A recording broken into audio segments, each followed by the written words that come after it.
এই যে আমাদের পরিবারের নতুন সদস্য, ওকে একটু মুড়ি দিয়েছি, মানে এটা কিশমিশের জন্য ছিল, কিশমিশ খেয়ে চলে গেছে। তো ওকে দেখো, এত ছোট যে ও খাচ্ছে, মানে অল্প অল্প এখন খাওয়া শিখেছে, সেটা আবার থালার উপর উঠে।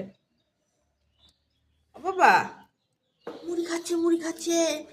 এটার নাম কি দেওয়া যায়? এটা হচ্ছে আমাদের সন্দেশের এবারের ভাই, আর আরেকটাও আছে, এই যে সন্দেশের মা, আর ওই যেটা ছোটটা সন্দেশের বুনু। এই ঘরটা ওদেরকে দিয়ে দেওয়া হয়েছে। আমরা মাস শেষে কিন্তু ভাড়া নিব। এই শুনছিস নি, এই যে পাশের বাড়ি থেকে যে তোকে আনা হলো, তুই ভাড়াটা কিন্তু দিবি। কে রে এটা? এটা কে রে সাউন্ড দিচ্ছে? কে রে?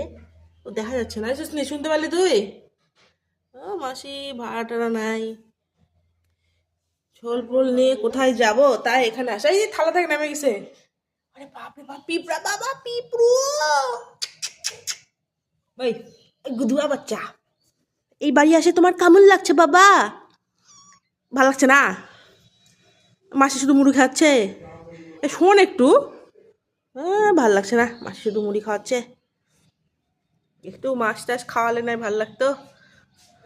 আমরা মুড়ি তো খাচ্ছি, কি সুন্দর খাচ্ছে।